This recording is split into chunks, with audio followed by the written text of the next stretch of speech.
The TEMS program is a program that was established or was first talked about in 2010. At that time, we recognized that we were going to hundreds of these tactical support team standbys with no specialized training and no information as to what was occurring at these events.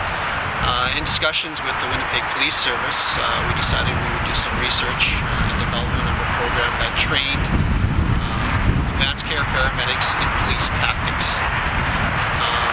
What this allows us to do is have paramedics deployed with the tactical support team to these high-risk events with a planning process in place, with the appropriate training and an understanding of the weaponry that the police service uses.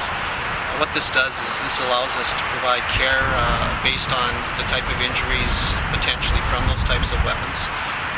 It provides support medically for the tactical team, as well as support for any civilians who would be involved in a high-risk event such as these are, as well as immediate advanced life support for any suspects who would be wounded or injured during these events. Right now when we do, whether it's a planned or unplanned operation, like Dave mentioned, we have ambulances on standby, and one of the things we do when we have them on standby is we give them a little bit of a briefing, which really was insufficient in the past. We aren't really telling them a whole lot to really plan for a medical response. The other part of that really was that they were staged up 2 to 3 blocks away just for their own safety. And with those two things, with not really having any planning, in fact, the distance, the medical response, should we have injuries or casualties, was extended. It's huge for them to have these for the paramedics training with us, because they're familiar with our armor, they're familiar with our weapons, some of the tools we use, and some of the injury potential that these things have, whether it's on ourselves, whether it's on a suspect, or whether it's on civilians. That way they can put a plan together in terms of how to treat that, and just making the whole system that much more efficient. The kind of training that we put them through, I mean, they work with us, they train with us as far as officer down, officer rescue.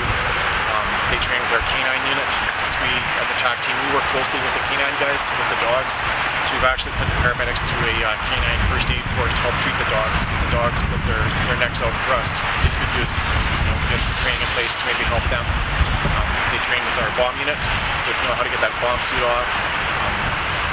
And the other part of that too is the training itself, is that they're on standby as they're training with us. In traditional EMS, what we used to do was have our paramedics at a standby location, which would be several minutes away from anyone who was potentially injured. They didn't have an understanding of the tactics and the weapons that the police used.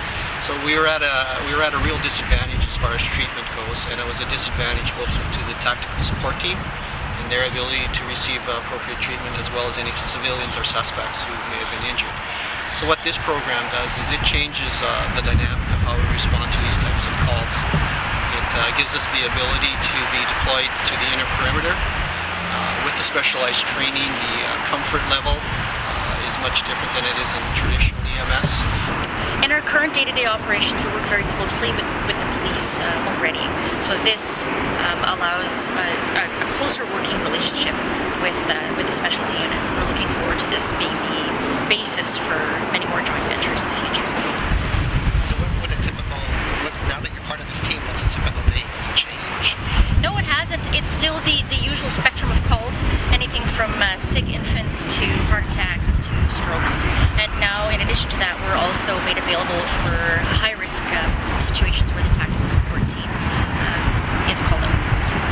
There was so much that we didn't know about the munitions that the tactical support team uses. We didn't know what it was, what kind of injuries to anticipate, and now we're much more informed, and we're going to be better able to treat those that may come under fire.